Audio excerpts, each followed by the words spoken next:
Buenas noches, bienvenidos y bienvenidas a este pequeño resumen del capítulo anterior, de la sesión anterior. Por problemas técnicos no pudo ser grabado, así que me han pedido muchísimo que haga un pequeño resumen de lo que vimos la semana anterior a interna de la tribu. Y también vamos a trabajar un poco más sobre el capítulo 3 del libro de Ivonne Laborda, Dar la voz al niño, que es el capítulo 3, es reconocer al niño. ¿Ok?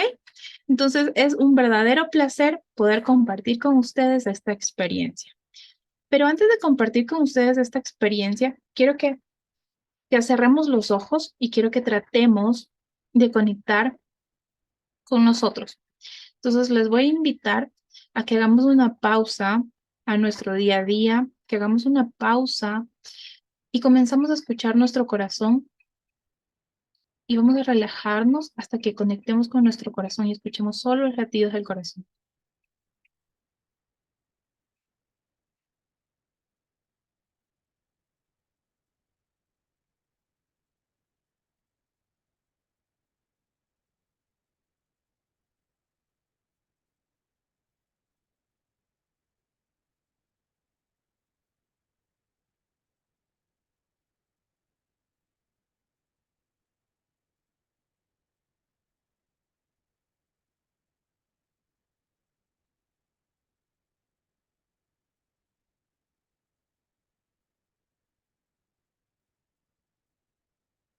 Si lo hicieron, me da mucho gusto.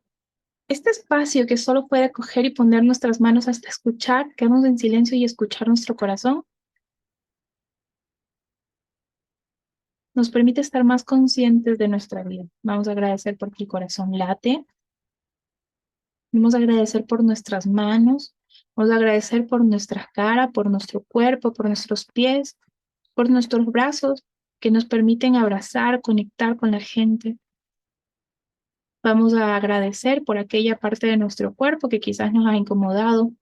Y también vamos a agradecer por todos los órganos que no son visibles y que gracias a Dios, como no son visibles, las personas no le quieren hacer cirugía estética a nuestros órganos. Qué bueno que nos importa mucho que sean funcionales más que tener un tipo, un color, una forma específica. Vamos a agradecer también por nuestras emociones displacenteras, por el enojo que tuvieron ayer, por la vez que gritaron, por la vez que vieron a alguien mal, por aquellas sombras que también forman parte del paisaje. ¿Ok? Bienvenidos y bienvenidas. Ha sido un placer poder conectar esta partecita, este tiempito con nosotras mismas para comenzar y dar apertura a este resumen que les traigo hoy, que habla sobre la intimidad emocional. Esta intimidad emocional que habíamos comentado, voy a hacer un breve introducción en cuanto a lo que vimos el taller anterior. ¿Qué es hablar desde el yo? Es la interpretación que le puedo dar a lo que estoy observando. Y cuando aclaro con la interpretación, no quiere decir que voy a sentenciar o acusar, voy a observar. Entonces, para poder yo observar, debo dejar el filtro que tengo así como que muy introducido en mí de lo que debería ser bueno o debería ser malo. Entonces, cuando observo, narro, ¿sí? Y cuando hago esta narración me permite no anteponer mis prejuicios moralistas, ¿ok? Y eso es súper importante porque esto conecta mucho que cuando yo soy un traductor emocional de mi hijo y lo hago desde el juicio, muy probablemente en vez de conectar, desconecto de mi hijo, ¿sí? Y cuando desconecto con mi hijo, no se puede producir una intimidad emocional. A veces vamos evitando conversaciones incómodas, vamos evitando contarles a nuestros hijos qué pasó de nuestra vida antes de su nacimiento. Me gustaría observarlas y ver a las personas que sí le han contado cómo era su vida antes de que nacieran sus hijos. Entonces, Como por ejemplo, me gustaría también saber, eh, levanten la manito, un corazoncito me pueden enviar. Ah, ok, Carol se le ha contado de su vida, ajá, a sus hijos. Es importantísimo contarles nuestra vida, cómo se conoció papá y mamá. Puede ser incluso que mamá y papá estén divorciados, pero es lindo cómo ellos sepan y tengan claro que cuando estas dos personas decidieron tener este bebé, en la mayoría de las circunstancias fue por mutuo acuerdo y este conocimiento. Obviamente tenemos que contemplar que siempre hay excepciones, pero también le podemos contar, si no tengo un buen recuerdo respecto a la persona o no fue de mutuo acuerdo, también hay que considerar el contarle antes cómo fue mi infancia, cómo era la abuelita, qué fue lo que me costaba. Hay personas que quizás no tuvieron una buena escuela, les fue súper mal en la escuela, entonces, o no querían estudiar y evitan contar a toda costa lo que les sucedió. Y por eso muchas veces los hijos se sienten identificados con ciertas acciones de los papás, muchas veces se identifican en la materia justamente en las que les costaba, pero los papás tienden a rechazar esta etapa y evitan contarlo. Es importante contar nuestros aciertos y nuestros errores porque son suma de lo que hoy cada uno de nosotros es. Entonces vamos contándole antes. Si no le han contado hasta ahora, digan, hijo, te voy a contar eh, tal y tal cosa. Entonces ellos van a poderse sentir parte de, porque conocen la vida de mamá, conocen la vida de papá. Y es importantísimo porque evita los interrogatorios cuando ellos sienten esto de que me cuenta de su vida, obviamente con la mesura del caso, dependiendo de la edad, ellos también sienten esa naturalidad de poder contar las cosas. Aceptar a los demás desde el lugar donde están. Esto es súper clave. ¿Por qué? Porque si yo voy emitiendo juicios moralistas, como la vecina que es chismosa no le vamos a contar. Miren cómo voy ejerciendo todos estos, es que ese niño es malo porque te pegó. Ella es buenita. Entonces voy etiquetando, voy hablando de los demás sin conocer su historia. Entonces, este ejemplo que le doy a mi hijo, cuido mucho lo que digo, porque lo que yo digo, como yo acepto a los demás, como yo entiendo a los demás, como yo interpreto de una manera benévola, o si lo interpreto desde la agresividad y creo que todos están contra mí, si es que mi filtro tiene un tinte de color de victimización, así va a ser como mi hijo también proyecte. Yo soy esa ventana también. Entonces, obviamente, allí hay mucho que ir viendo en nosotros. ¿Ok? Yo le digo a mi hijo, y son las incoherencias que le regalamos, ¿no? Y por eso hay que ser muy cuidadosos con tratar de ser conscientemente lo más coherente posible. Entonces, le digo a mi hijo, que no diga cosas feas de su compañerito, pero yo digo que las personas que ganan poco eh, son tal y tal cosa. Yo digo que las personas que tienen tal profesión son personas que no piensan. Yo digo que las personas que estudian una carrera que no tiene números son así. Miren cómo yo etiqueto, cómo yo no entiendo el concepto de la diferencia, ¿sí? Que las personas que no son católicas, las personas que no son evangélicas, que las personas que no creen en Dios, que las personas que tal, auméntelo usted, que las mujeres que tienen varias parejas, puntos suspensivos, y aquí, y comienzo toda mi lista, ¿no?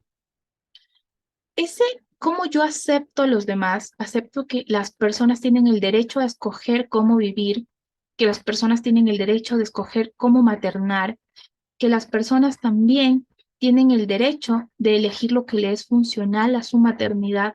Entonces, eso es súper importante porque cuando yo vengo con una aceptación, sé que no todos tenemos que ser católicos, no todos tenemos que ser evangélicos, no tengo por qué ir y en todas las reuniones familiares eh, quedármele pegado a la persona que piensa diferente y comenzar a hablarle en el oído para que cambie de opinión. ¿Ok? Como yo tolero la diversidad, el punto de vista de los otros y la posibilidad de que alguien viva diferente a como yo vivo, es como mi hijo también va a ver que es normal el hecho de convivir con alguien que no piensa igual que tú y saber que mamá acepta y no rechaza, sino que, por ejemplo, algo muy vivencial. Viene mi prima con la que no me llevo, le muestro buena cara y puertas para adentro comienzo a hablar mal de mi prima. ¿Qué sucede? Miren esta incoherencia. No acepto que mi prima viva diferente. Yo llevo todos mis juicios, mis críticas, toda mi basura emocional que no he drenado con todos mis prejuicios y creencias limitantes a mi casa. Y viene todo esto y lo trastorno encima como una fuente en la cual le pongo todas estas cosas a mi hijo. Lo trabajo adentro. Entonces, miren la importancia de la coherencia en aceptar que cada persona vive un proceso diferente. Yo aquí veía una cuenta en Instagram que hablaba sobre esto, ¿no? Decía que ella salía a la calle y encontraba, ponía estos ejemplos desde su amor, probablemente decía, es que esta mamá se equivocó en esto, y la mamá de acá y el papá de acá se equivocó. Y yo decía, ojalá nunca, ojalá que no vivamos en el mismo país, porque muy probablemente lo que ella vio lo puede ver en cualquiera de nuestras maternidades, porque aunque sean respetuosas, todas tenemos algún momento del cual no nos sentimos orgullosas. Y cuando yo salgo a la calle, o esta mamá que practica crianza respetuosa y sale a la calle y comienza a criticar o cuestionar que sí se pudo hacer mejor, que se debería decir en este tono, que ni sé qué, esta persona no está observando, esta persona está sentenciando, está viendo desde el juicio de cómo debería de ser, pero hay mucho más atrás, hay muchísimo más atrás, hay mucho de una raíz. A veces en esta maternidad imperfecta también hay que saber que no todas las personas pueden maternar a la primera respetuosamente. Y eso es aceptar que cada quien tiene su proceso. Hay personas que pueden ser más respetuosas de acuerdo a sus vivencias, a su resiliencia y a muchas cosas más, un contexto. Y hay otras personas que les va a demandar un poco más ir a terapia, ir aparte de cursos, tener una tribu, cambiar ciertas cosas, poner límites. Entonces, eso es aceptar que cada contexto es diferente y que cada persona que materna desde la crianza respetuosa puede tener y es digna de tener los colores, las formas y todos los matices necesarios para que sea completamente válido maternar desde su punto. ¿Sí? Entonces, si me hacen un corazón, si les hace sentido.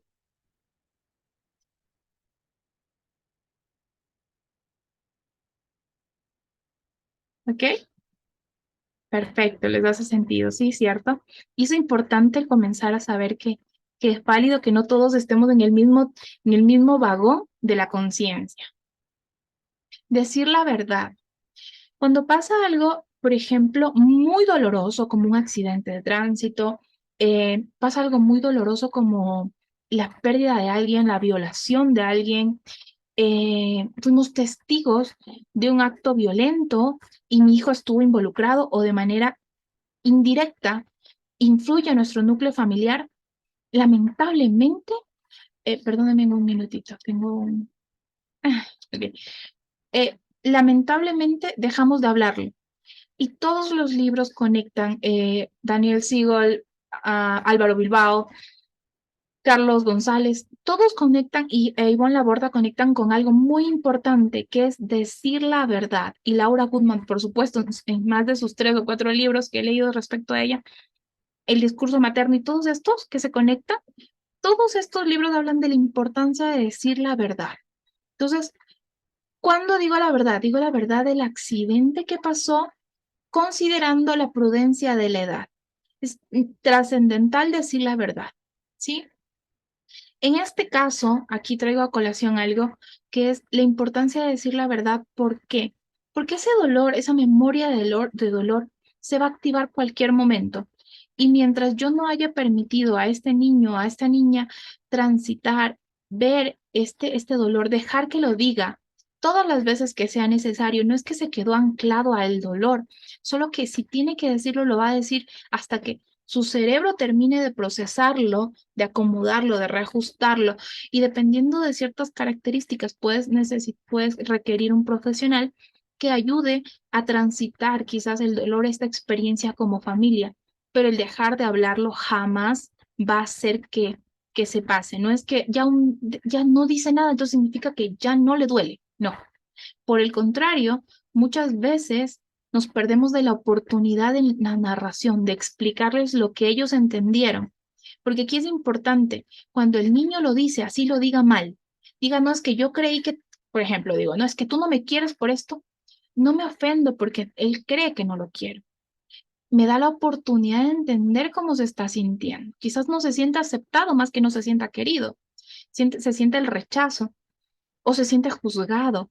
Hay muchas cosas detrás. Entonces es importante que si mi hijo pasó por algún tipo de momento o de circunstancia adversa, debe de ser narrado. Narrado, pero no en ese momento quizás en el cual quizás yo no estoy calmado. Yo necesito recurrir a la narración desde la calma también, porque tengo que ser con mesura y prudencia qué voy a decir. ¿Ok? Entonces esto es muy, muy importante. ¿Qué pasa? ¿Cómo me siento yo? Esto era súper, súper clave lo que les decía la semana anterior y conecto con esto es, a veces decimos, amorcito, si estás triste, dime, oh, yo observo que se te cayó la galleta, observo que se te cayó lo de acá y te sientes triste, mira, tu cara me dice que estás triste. Mm, no querías que tu amigo te trate así, te hubiera gustado, dile, ¿me lo prestas, por favor? Y aprendemos en un curso, que es algo muy bonito, cómo validar las emociones del resto de niños, de los niños, y se nos olvida que también nosotros tenemos que saber qué hay adentro. Entonces mi hijo viene y me pregunta, mamá, ¿qué te pasa? Y yo le digo, nada. ¿Qué me pasa a mí? Es necesario que yo esté bien para poder maternar. Es necesario que yo pueda expresar también desde la honestidad qué me está pasando. Estoy cansada, he tenido un día súper difícil. El día de hoy, mamá, depende si ustedes tienen libros de inteligencia emocional y la edad del bebé, pueden decirle, mi coco guardián está colapsado, está saturado. Si tienen libros como de Rafael, amo un libro de Rafael Guerrero que habla mucho sobre los cerebros y habla, bueno, le dice a Rati, a Coco, a Bali. Entonces yo le suelo decir que el coco de mamá está colapsado el día de hoy. Entonces, narro muchas veces que a veces también a mí me cuesta cepillarme los dientes, pero que es parte de la rutina que hacemos en las noches. Porque yo quiero que alguien me levante la manito. ¿Quién ciertas noches como que le cuesta lavarse los dientes, está como, ha terminado teniendo una jornada de trabajo? Ay, Ay, Luis, a no. mí. Eso, a veces uno A está mí me como que, da pereza, yo no quiero, a veces llego uno cansado, ay no, qué pereza, no quiero, pero uno se obliga a los niños. exacto, a uno también le cuesta, y eso es desde la narración, le puedo decir, hoy también me está costando, en serio, somos dos que no nos queremos lavar los dientes hoy. Vamos, llevémosle a tal peluche para que nos ayude, nos mande buena vibra, nos desee lo mejor para podernos cepillar los dientes juntos. Y eso es cierto, o sea, la verdad es que nos está costando mucho y conectamos desde la honestidad. ¿Qué me pasa por dentro? Estoy enojada. La verdad es que en este instante necesito un time out, un tiempo fuera para mí. No ni siquiera para ellos, no un tiempo fuera para mí, porque los niños necesitan acompañamiento, no tiempos fuera. Pero yo sí, el adulto sí puede decir, amor, en este instante mamá necesita respirar. Y estoy diciendo mi necesidad, porque de verdad me siento ofuscada, me siento abrumada, me siento decepcionada, me siento triste y puedo contar desde mi verdad lo que me sucede. Porque si lo niego, tarde o temprano esta emoción va a querer salir. Y cuando las voy acumulando, el vasito que les decía de las necesidades insatisfechas explotan, ¿cierto? Y que viene a reconocer nuestras limitaciones como es la verdad. Gis puede querer ser tan alta como, no sé, la modelo tal, pero mi limitación es esta y por eso utilizo un banquito para poder alcanzar la alacena, ¿no? Tengo uno que es bastante alto, entonces uso mi banquito. Y es algo que he aceptado desde mi limitación porque podría todos los días levantarme y llorar y decir es que como no mido 1,80 m, tengo esta alacena y, y por eso es que todos los días tengo que usar un banquito, ¿no? Entonces, nuestras limitaciones, nuestras sombras, también forman parte de nuestro paisaje, también forman parte de nuestra maternidad. Le dan ese conjunto y esa combinación perfecta para hacer una maternidad distinta de todas las que estamos aquí. Aquí estamos 11 personas y de estas 11 personas que estamos, cada una materna diferente. Pueden validar muy similar, pueden hacer cosas similares, pero cada una tiene una combinación perfecta de virtudes, defectos, cualidades únicas. Entonces, el reconocer nuestras limitaciones, cuando yo no duermo bien, muy probablemente sea más irritable. Puede ser que Diana, con que duerma 6 horas, transita su día, pero puede ser que si Gis durmió 6 horas, llega rendida, o sea, llega a 7 de la noche y ya la crianza respetuosa le comienza a descender. Entonces, es importante saber qué nos detona. Y ahí vienen nuestras limitaciones, el conocer qué exactamente es lo que a mí sí me, me ayuda o me quita o me resta en cuanto a poder acompañar a mi hijo. Entonces, ¿cuáles son mis limitaciones? Ok, mis limitaciones son que yo quizás tengo una falencia para organizar mi tiempo, pero quizás dentro de mis limitaciones también hay otras virtudes. Y he escuchado a muchas mamás que dicen, es que a mí esto no me funciona. Y cuando la mamá viene y cuenta lo que a ella no le funciona, la otra viene desde el ego y le dice, ah, pero eso a mí sí me funciona. Es que no es comparación y no es competencia. Lo que a ti te funciona está bien y lo que no te funciona también está bien. Pero no es una competencia en que si tú lo haces mal esto y yo lo hago bien, voy a comenzar a sentirme mejor. No, lo hago diferente. No se trata de ser mejor o peor. Nuestras limitaciones simplemente cuando se reconocen nos pueden permitir, podemos transitar en buscar opciones para que no nos impidan vivir funcionalmente. ¿Sí les hace sentido? Me envían un corazón. Compartir nuestros sueños, ilusiones, pasiones. Les voy a contar una historia. Hace muchos años yo conocí a un hombre que no celebraba sus cumpleaños. Este hombre todos los años decía que no tenía nada que celebrar, que si sus hijos y sus hijas no hubieran nacido, seguramente él fuera muy talentoso, que si sus hijos y sus hijas no estuvieran ahí para hacer un gasto, estuviera muy, muy lejos, fuera exitoso, tuviera dinero. Pero, ¿saben? Este hombre compartía algo, compartía todas sus frustraciones.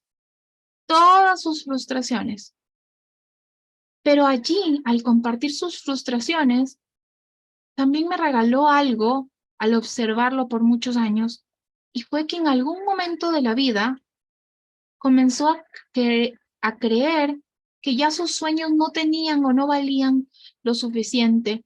Comenzó a creer esa mentira que te dicen que, que para qué vas a gastar en ti el curso de violín que no te pagaron tus padres. Que para qué te vas a meter en ese curso de natación que siempre le tuviste ganas. Que para qué te vas a meter en este curso de idiomas porque ya tienes 40, 30, 50. Que para qué vas a gastar plata aprendiendo gimnasia a tu edad, que para qué vas a pagar a alguien que te enseñe a jugar golf, que mejor metas a tus hijos a que aprendan a jugar golf. O para qué vas a hacer tal o cual cosa. Imaginen su sueño, ¿para qué vas a seguir otra carrera? Mejor pagarle la universidad a tu hijo y que tu hijo estudie la carrera que tú quieres seguir. ¿Sabes? A veces dejamos de vivir y exigimos o creemos que nuestros hijos son como una extensión, como una sucursal de nuestra vida. Y cuando creemos eso o confundimos eso, perdemos la capacidad o perdemos el enfoque de que nosotros podemos tener nuestros propios sueños. ¿Por qué tengo que esperar a que mi hijo publique un libro que yo quise publicar toda la vida y que porque tengo 40, 50, 60, 70, no lo he publicado? Si yo tengo sueños, me enfoco también en contar mis sueños. Le puedo compartir mis ilusiones, puedo compartir mi pasión de compartir con ustedes, con otra tribu, con otras mamás de otros países, Y es mi sueño, es mi ilusión, me llena de vitalidad el poder contar a mi hijo que es algo que me apasiona. Eso es decir, no esperar a que mi hijo crezca y haga lo que yo no sentí la capacidad de querer hacerlo, de vivirlo. Entonces, es importante que conecten con sus sueños. ¿Cuáles son sus ilusiones? ¿Le cuentan seguido a sus hijos sus sueños, sus proyectos, sus pasiones? ¿O creen que porque ya nacieron sus hijos ahí se acabó? Entonces, esta reflexión se las dejo porque su vida no se ha acabado. Su vida ahora tiene un color diferente, un matiz diferente. Se reencontraron como mamás, pero en este reencuentro de prioridades, que cosas que no les gustaban antes y les gustan ahora, también les permite decir que tienen el derecho de soñar, de trabajar por sus sueños, por sus ilusiones y compartir sus pasiones con los proyectos familiares de todo el equipo. ¿Sí? Eso es lindo para poderle preguntar a mi pareja, al papá de mis hijos, oye, ¿cuál es tu sueño? Para que ellos también se apasionen viendo gente que quiere vivir, que son sus papás. Es clave que ellos sepan que tienen papás que aunque tienen una edad, pueden tomar el riesgo, pueden tener pasiones. Y hablamos desde la abundancia, hablamos desde no la escasez, de llegué a cierta edad y ahora me siento tan amargado con esta edad que tengo que ya no voy a cumplir ningún sueño. No, desempolven esas pasiones y me gustaría leer cuál es su sueño muy loco y cuáles son esas ilusiones que tienen para este año, que últimamente que los saque de la zona de confort se han planteado aprender.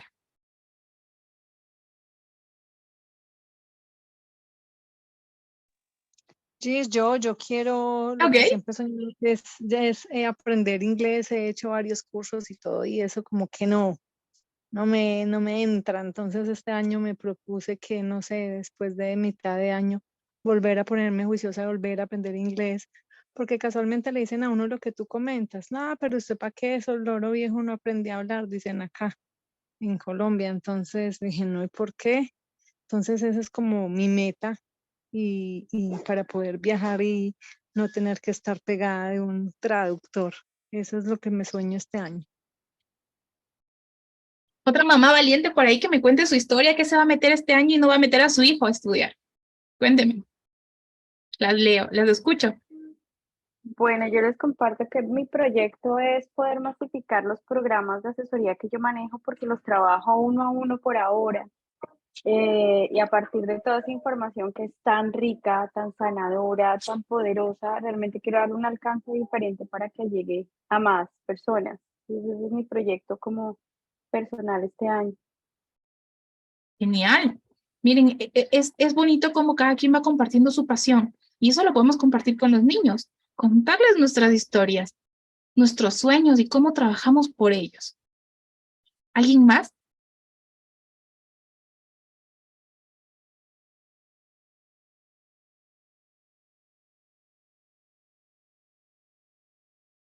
¿No? ¿Nadie se arriesga?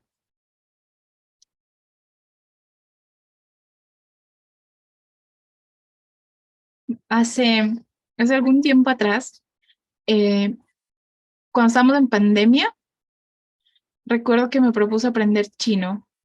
Si bien es cierto, mi chino mandarín no es precisamente un nivel intermedio, pero es un básico.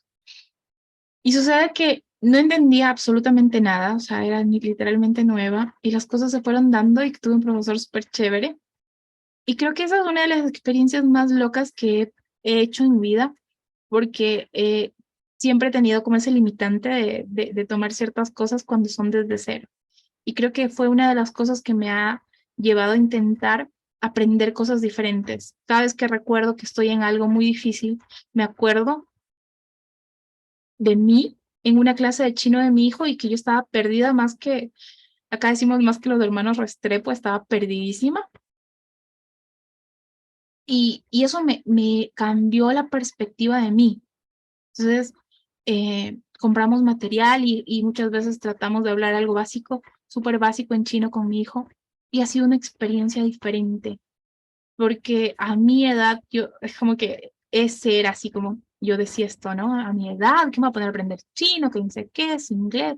Pero no. Y de ahí, bueno, ahí hicimos un cursito de portugués, súper básico.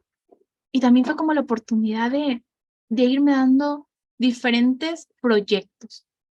Y aunque parezca algo tan insignificante para ciertas personas, para mí fue súper clave porque me permitió ser más flexible cognitivamente, porque había leído mucho de que los niños aprenden mucho mejor cuando tienen mayor plasticidad en ciertos hitos. Entonces, me lo había creído muchísimo, pero gracias a la bendita neuroplasticidad, muchas cosas todavía siguen haciendo boom en mi cabeza y quiero compartir con ustedes mi experiencia porque es muy rico el hecho de saber que si quieres aprender a tocar guitarra a la edad que tengas, dale. Si quieres aprender a escribir, si quieres hacerte un poeta, si quieres hacerte una escritora, si quieres lo que quieras hacer mientras le quieras poner, encuentres esa pasión que te motiva, le vas a dedicar horas y horas porque es luchar por tus sueños independientemente de la cantidad de hijos que tengas, porque eres tú la matriz y tú eres la que vives tu vida.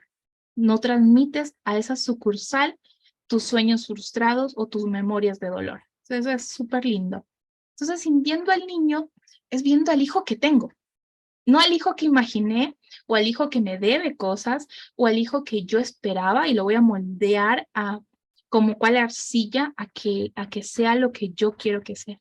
Sintiendo al niño es viendo a mi hijo, es viendo al hijo que tiene Diana, al hijo que tiene Aida, al hijo que tiene Victoria, al hijo que cada una de nosotras tenemos. Y a este hijo, al verlo, dejar de etiquetarlo. En la sociedad ahora se utiliza mucho este término de niños de alta demanda, ¿sí? Entonces, es como que se le da impuesto un estándar a los niños que si estos niños se mueven más, son hiperactivos, son inquietos, si quizás tienen una sensibilidad más al ruido, una sensibilidad a las etiquetas, muchos de los padres, o si es que quizás son más sensibles al contacto físico, hay muchísimas sensibilidades y no quisiera tomarme un montón de tiempo aquí, pero más allá de la etiqueta de decir si tiene tal o cual condición, que es como, ¿qué tal si en vez de ser niños de alta demanda, son niños cuyas madres quizás no pueden o no están capacitadas en este tema de habilidades emocionales y quizás necesitan una ayudadita o quizás no han podido conectar y acompañar?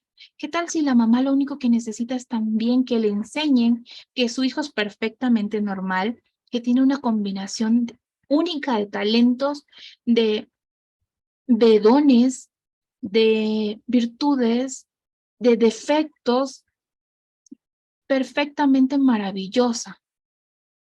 Porque si fuera que hay un estándar de niños o una métrica específica y tallada ahí, debería de, yo creo mucho en Dios, no es una clase de religión, pero yo creo muchísimo en Dios, y yo creo que Dios, o el universo, o como lo vea cada uno de ustedes, no se tomaría el tiempo de hacerlo diferente y diría, Aida, ¿te gusta el hijo del vecino?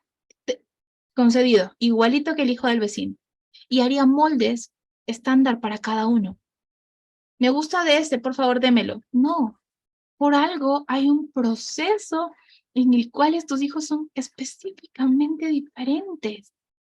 Las condiciones en las que se crían, todo esto cambia. Entonces, significa que mi hijo es perfectamente normal y que no tiene algo de malo, pero que quizás yo me podría ir acoplando, ganando ciertas habilidades, en vez de exigir que el niño sea de esta forma.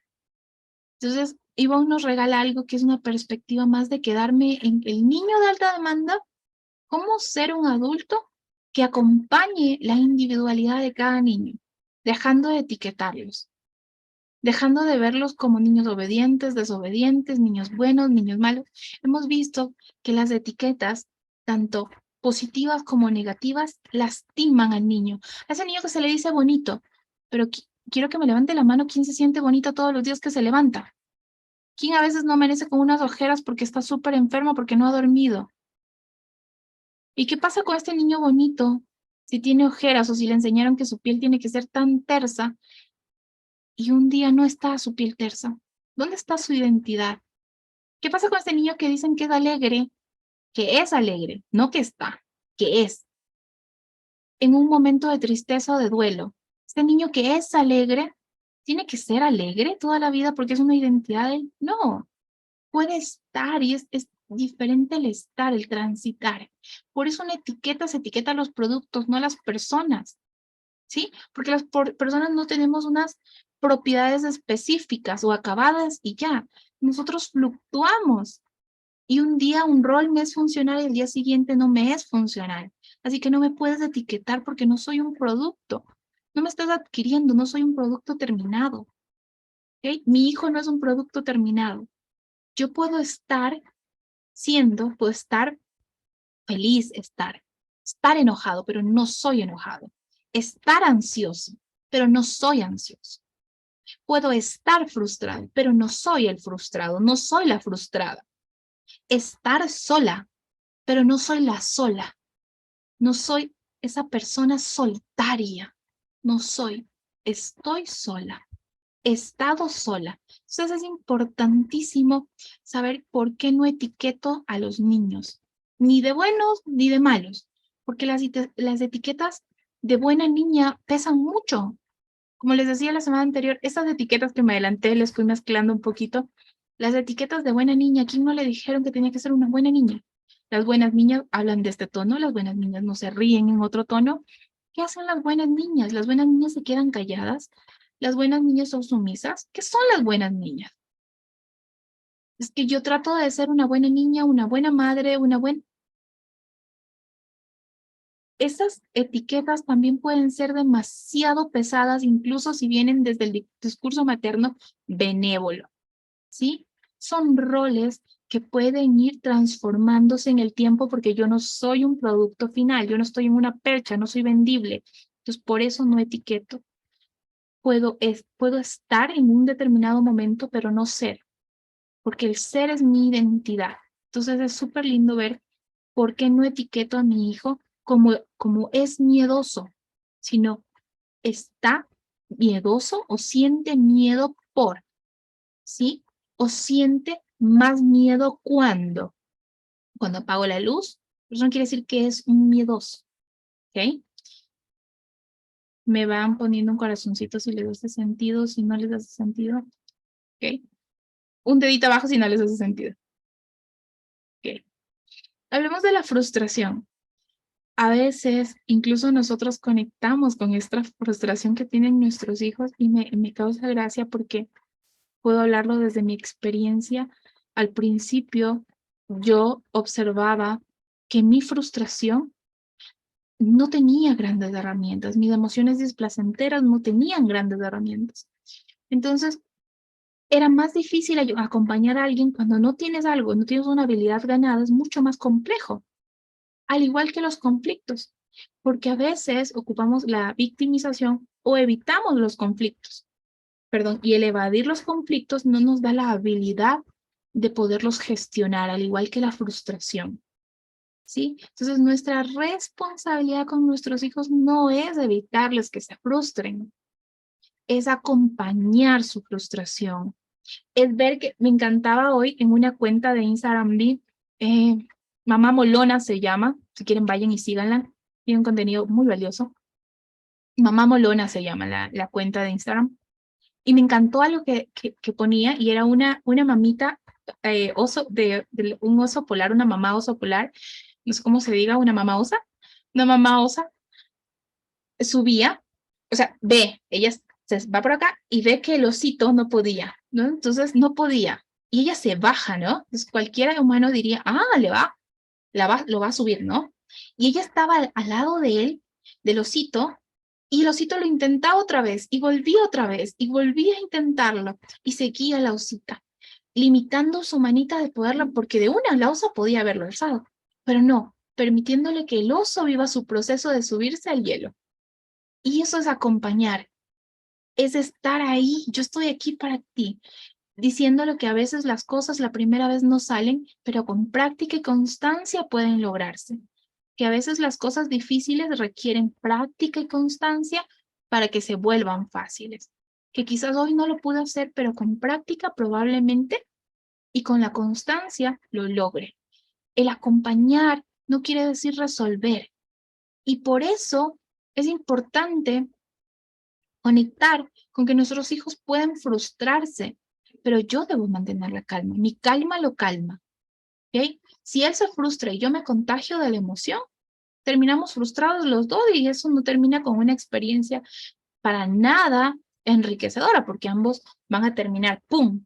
Entonces, pero si yo sé que mi calma lo calma en este instante, no es que yo le voy a resolver y lo voy a subir porque está frustrado y está llorando.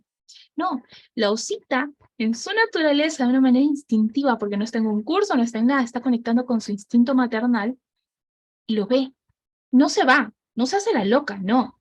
Ella viene, se regresa y está ahí al ladito, diciéndole, yo me la imagino animándolo hasta que lo logra. Y muchas veces se va frustrando y está ahí. Eso se llama presencia, se llama vínculo, está ahí acompañándola. No está menospreciando, no le está diciendo, ves, te dije. O ves, si ves, no aprendes. No, no, la frustración no necesitan que hablemos, pero necesitan que estemos ahí acompañando. Y la resolución de conflictos es algo muy bonito. ¿Por qué? Porque el conflicto da la oportunidad de aprendizaje, pero si yo lo voy evitando, no aprendo nada. Y si voy evitando que mi hijo aprenda a resolver ciertos conflictos y no le doy herramientas, tarde o que temprano va a presentarse un conflicto. Personas que piensen diferente, personas que fueron criadas diferente, personas que no concuerden con esto. Y eso es súper clave porque los conflictos les dan la oportunidad. El hecho de que él quiera el rojo y el otro niño quiera el rojo, hay un conflicto ahí, pero yo lo quería y tú, ¿cómo lo resolvemos? Porque eso es la vida, no estar de acuerdo en todo y nos pasa con nuestras parejas, nos pasa con nuestra mamá, nos pasa con nuestro jefe, nos pasa con nuestro compañero. Vicky, querías activarte el micrófono, perdóname.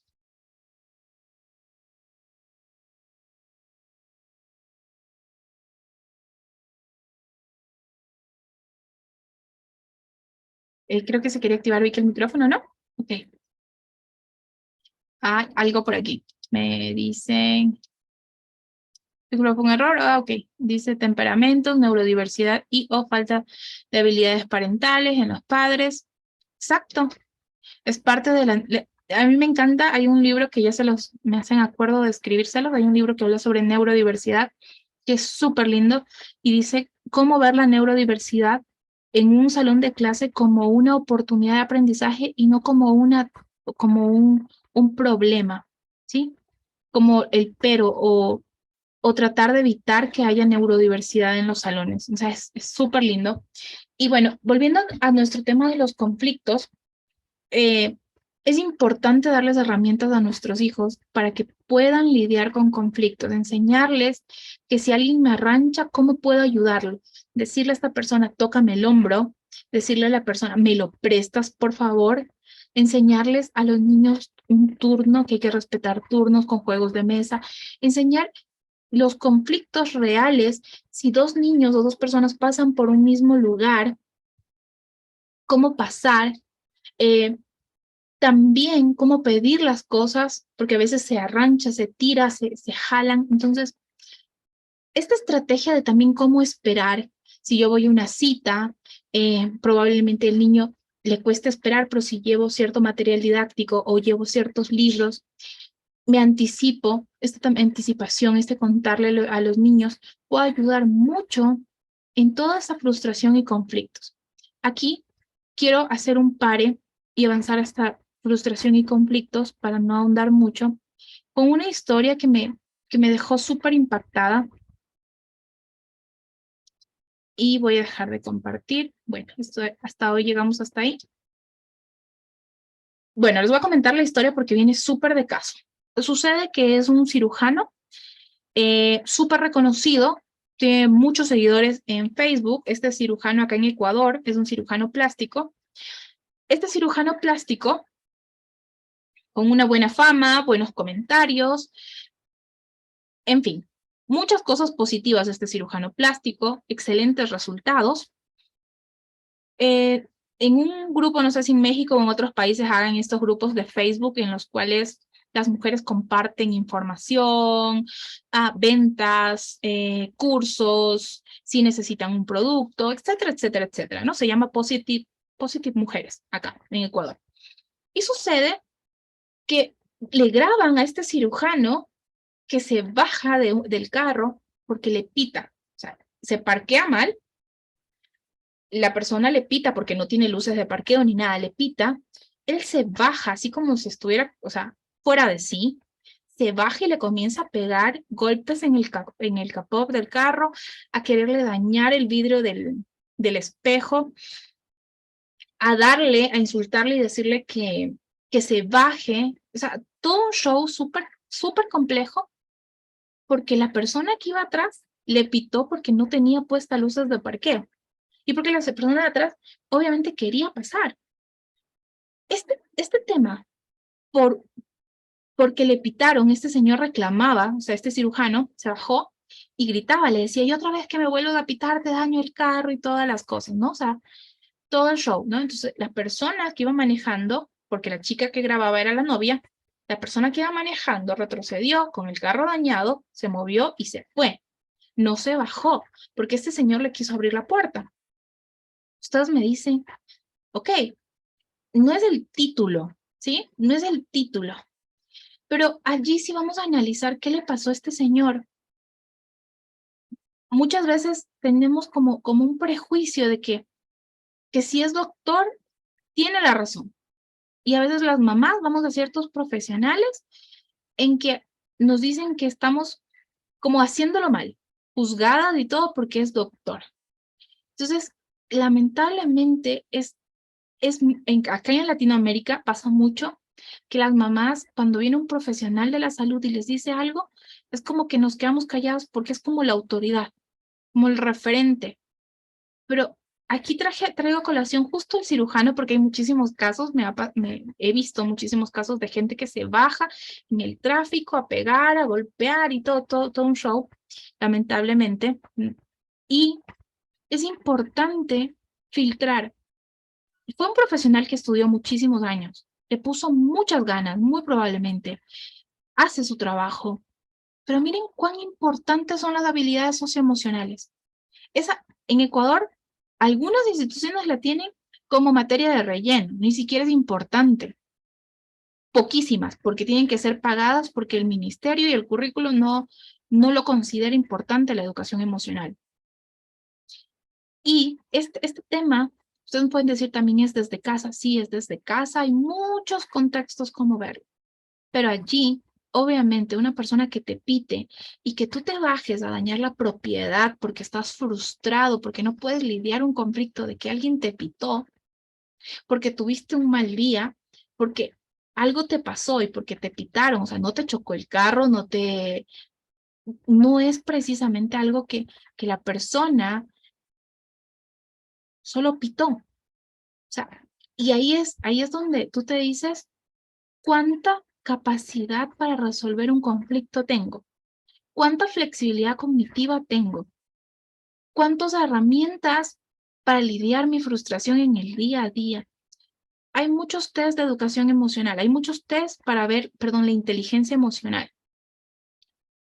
Pero en la vida diaria, cómo afrontas, cómo lidias tus conflictos, es donde realmente se ve que de la teoría la llevas a la práctica. Hay mucha gente, eruditos, en contexto, en lo que dice, pero en lo que se hace no se puede. Entonces, es súper interesante cuán coherentes somos con lo que aprendemos y lo que hacemos. Entonces, traje esta colación de manera importante para que les quede sonando a aquellas personas que dicen, es que mi hijo tiene que aprender tal cosa, es que mi hijo tiene que saber tal cosa. Tú vas entendiendo en el tiempo que el conocimiento es importante, pero que las habilidades socioemocionales son aún mucho más importantes que el conocimiento. ¿Sí? Con eso, con esta conclusión que puede que no les haga sentido a todos, que quizás les haga ruido, las dejo si alguien desea activarse el micrófono Y si no, nos tomamos una fotito. Ay, yo me quedo con esto último que comentas sobre la frustración, porque, por ejemplo, a mi hijo le pasa algo que lo enoja, o como dice, se frustra haciendo alguna cosa, y su primera reacción es esa, enojarse, tratar de como que, así, y le digo, te ayudo, te explico, no, entonces tengo, es justo lo que dices, o sea, tratar de ver cómo darle herramientas para que él se calme, se tranquilice, vea que se puede, que lo vuelva a intentar con otros, que lo vea con otros ojos, ¿no? Ujú. Gracias, Aida. Y es cierto, es con el tiempo, ¿no? Y también es muy bonito el aprendizaje que uno se lleva por allí, de cómo ir ganando herramientas también para nosotros. Marisol, claro que sí. Cuéntanos. Hola, buenas noches. Yo comparto lo que estaba diciendo la compañera, que mi hijo también se frustra, pero él en vez de enojarse, él siempre llora. Y yo le digo, no llores, yo te voy a ayudar, yo te enseño. Pero por más que yo le diga, él llora y llora, y a veces uno pierde la paciencia. Y yo le digo, pero ¿por qué tienes que llorar? Y le voy como levantando la voz y le digo, si sigues llorando no te voy a ayudar. Y él llora y se va para su cuarto, cierra la puerta, luego regresa y me dice, mamá, discúlpame, yo sí quiero aprender, pero por más que yo le quiera explicar, él sigue y sigue llorando. Yo a veces siento como que, ay, como que uno se impacienta y uno dice, ¿cómo actúo ante esta situación con ellos? Porque es de verdad que llora y llora y llora y ya está muy grandecito, tiene 6 años. Entonces digo, pero entonces, ¿qué más le puedo decir a él? Que se siente frustrado, que qué emoción siente, que llorar es válido. A veces, ahí, justo ese capítulo narra esto, Marisol, no sé qué edad tenga el hijo de Aida, pero es muy lindo porque hay la Tiene diferencia 5. y también el estigma de que los hombres no lloran. Y eso es dolorosísimo porque les genera una presión brutal a los niños, porque hay muchos adultos que reprimen este sentimiento. Perdón, pero no, yo no le digo, no llores porque eres niño, que yo digo, hijo, no tienes que llorar, todo tiene una solución, ven, te explico, pero él llora y llora, y yo, ay, no, ¿Y no, tú y a llorabas cuando veces eras pierdo como niña? la paciencia, pues me imagino que sí. Ok. Quizás el llanto también nos trae algunas oportunidades. A ver, Carol, querías hablar, cuéntanos. Discúlpenme si no activo la cámara, pero es que estoy en unas pachas, pero bueno. No, tranquilo. Quería compartirte algo frente al tema inicial que es intimidad emocional y justamente para lograr construir ese espacio de intimidad emocional con nuestros niños, una de las piezas fundamentales y claves es la validación emocional. ¿Y qué es validar emocionalmente a nuestros hijos? Tienes derecho a sentir lo que estás sintiendo, sea cual sea la emoción, que es que nos han dicho que hay emociones buenas y malas.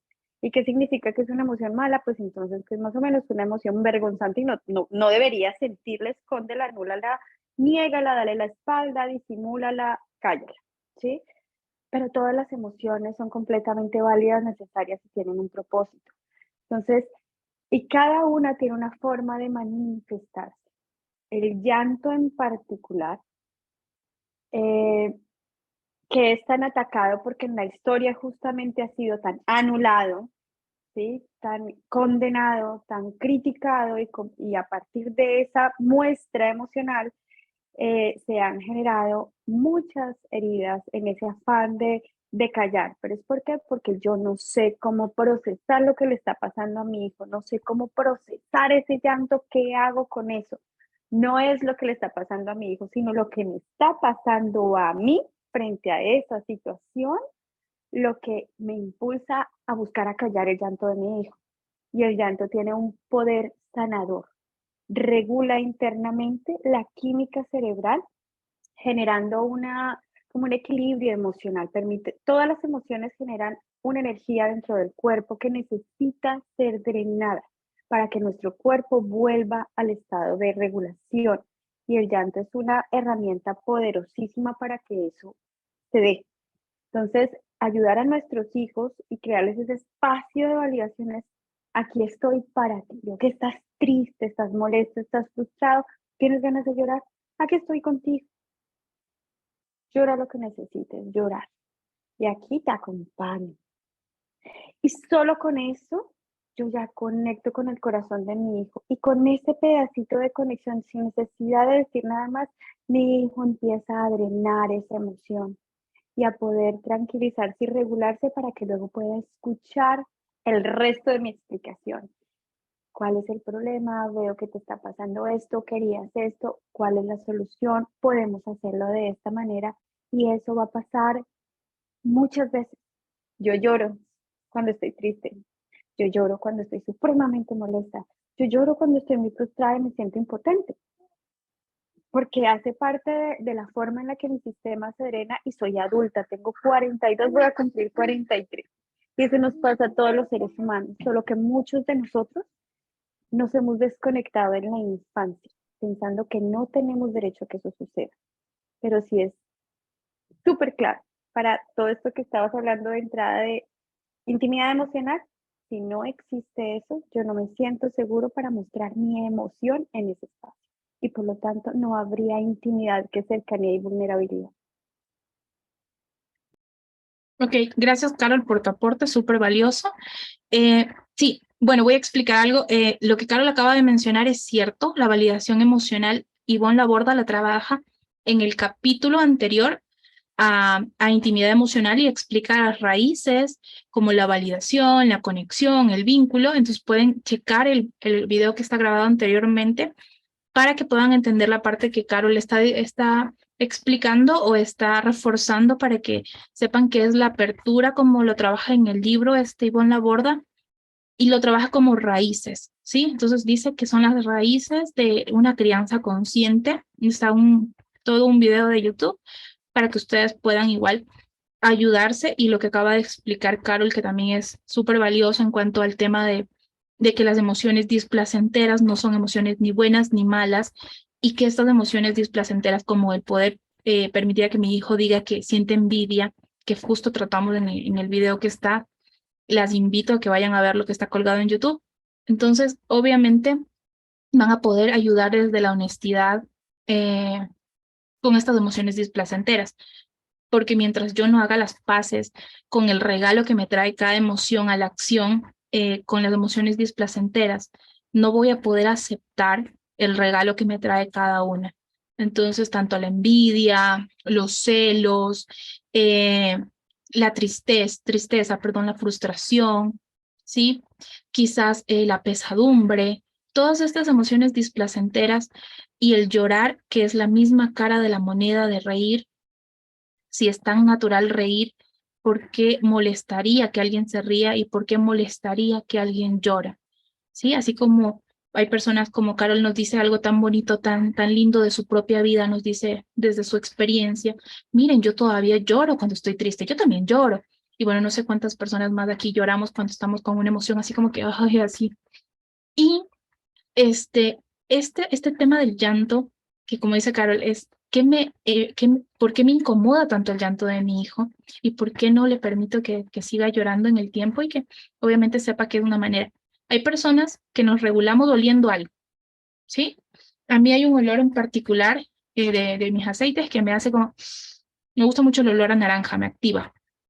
Hay personas que se activan con una cremita, hay personas que se activan caminando, hay personas que se regulan su tristeza llamando a una amiga, hay personas que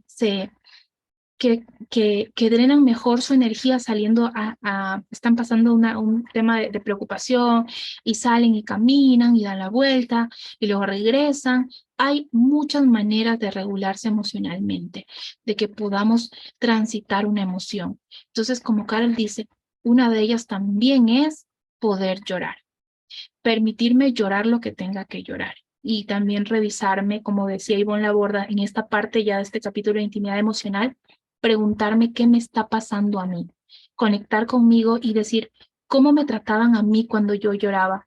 Mi llanto era consolado, se me criticaba, se me cuestionaba porque yo lloraba. En mi casa no era bien visto llorar. En mi casa era un ratito y ya, o lo evadimos. ¿Cómo era en mi casa? Entonces me dejo esta pregunta para adentro. ¿Por qué me incomoda cuando alguien llora? Cuando alguien llora me dicen que hay que abrazar, que hay que contener, que hay que hacer específicamente. Entonces, es muy bonito cómo nos nutrimos y vamos concatenando en el libro tanto las raíces como la presencia, perdón, como la intimidad emocional para luego podernos pasar a la parte de ver a nuestro hijo, ¿sí? Entonces, primero cogemos la conexión, las raíces de la crianza consciente, le tapamos con otra como una cebollita y le ponemos esta parte clave que es poder conectar desde la naturalidad, desde hablar, desde el contar nuestra historia con nuestros hijos, ver qué me pasa y después ver a mi hijo. Sí, primero me pregunto qué me pasa a mí para luego poder ver al hijo que tengo más allá de las etiquetas. ¿Ok?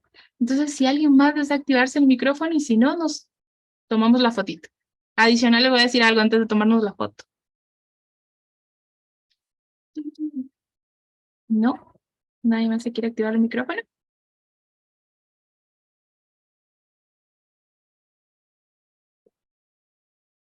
Muy positivo todo, Gis. Muchas gracias. Siempre aprende uno un poquito más, siempre. Es un honor poder tenerlas ustedes y aprender en conjunto a ser tribu. Bueno, ahorita que Carol está, me voy a tomar la molestia y un poquito como el abuso de comentarles. Carol la vamos a tener trabajando un tema muy bonito con nosotras cuando acabemos este libro. Bueno, espero que lo acabemos o estemos en esta semana como de acabarlo y va a ser muy valioso tener el aporte, obviamente, de ella. Como ustedes ya saben, nuestra rutina es la siguiente. Cada fin de libro tratamos de contactar con alguien que obviamente contribuya desde su labor, desde su profesión a las maternidades de una forma respetuosa. Y ha sido Carol, obviamente, la persona que nos va a acompañar después de este casi fin de libro, por ahí lo vamos a tener. Entonces, le quiero agradecer puntualmente desde ya por la invitación que nos ha aceptado y nos vemos la siguiente semana y les estaré comentando cómo vamos a ir trabajando. Por favor, las invito a que se activen. Un honor. Igualmente, gracias. Gracias por aceptar la invitación. ¡Ay! No tenemos bebitos aquí. Hola, Emilia. Eso es. ¿Qué? ¿Quién más activa la cámara, chicas, para ir terminando? A la cuenta de 1. A la cuenta de 2. Diana. ¿Dónde estás? Tu cámara no se ve. Estás... eso. Denme 1. Voy a tomarles a las 2. Ok, está María Elena. ¿Quién más está? ¿Nadie más anima? 1, 2, 3. Un honor habernos visto el día de hoy y nos conectamos la siguiente semana. Bye.